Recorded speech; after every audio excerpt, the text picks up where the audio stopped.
Now that the U.S. has re-elected an African-American president, does that mean that America's finally getting over the whole race issue, huh? Not according to Bill Maher.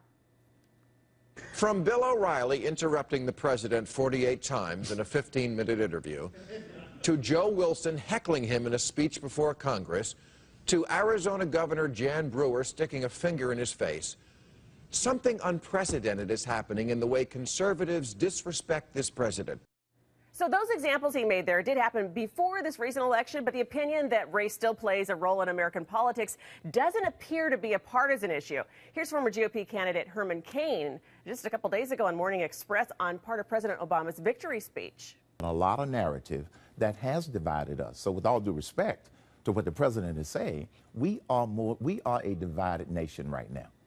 And to talk more about race in America today is author Tim Wise. He's written several books, including Colorblind and Dear White America.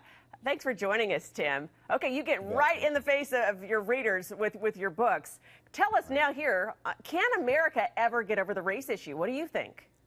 Well, I don't know that we can get over the quote-unquote race issue. What we need to get over is racism and institutional racial inequity. You know, listening to that clip from Herman Cain, it seems as though he would have us believe that it's the narrative or the rhetoric of President Obama that divides the country. What really divides the country is the fact that right now, you know, African Americans with college degrees are almost twice as likely as whites with degrees to be out of work. Latinos with degrees, 2/3 more likely than whites with degrees to be out of work. And the typical white family has 20 times the net worth of the typical black or Latino family. The division is not rhetorical and merely about a narrative, and it's not coming from the left, frankly. The division is ingrained in the society. That's what we haven't dealt with, and that's what we need to address. I'm sure you heard it, too, about the whole Twitter handle, #VoteWhite. It surprised me. Maybe I'm naive, but, I mean, were you surprised by it?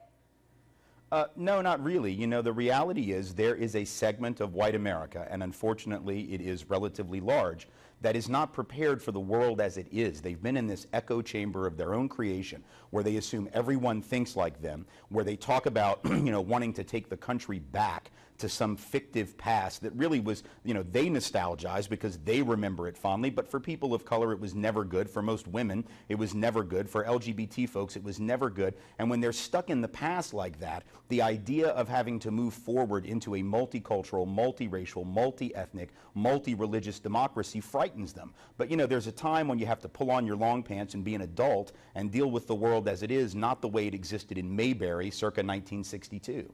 Now, not everyone's like you, Tim. Some people do have a hard time talking publicly about race, and when they do, it kind of seems like it leaves you wondering, did they really mean to say what they just said? I mean, are they racist? I mean, how many people really are still racist in America? You said a lot. Well, you know, it depends on how you define racism. I think the research says that virtually all of us, right, left, and center, have internalized to a certain degree racial prejudices and stereotypes. So I don't want to create this dichotomy where it's the good people over here and the bad people over here. The data says it's part of all of us, but there's no doubt that there is a substantial segment of the American population, and especially those who are white, who have internalized these very deep-seated fears and hatreds of people of color. Now, there's also a lot of white folks historically and today who are moving beyond that and want to look forward to that new America, but those of us who want to embrace that new America and move into the future rather than hearken back to the past are going to have to be more insistent that that is the country. You can love it or leave it, as the right used to say, but that's where we are. We are at a place where those prejudices, those stereotypes, those hatreds are not only unbecoming and ugly, they are not functional for the America of the future. Tim Wise, appreciate you having on the show today. Thank you so much. Appreciate it. Thank you.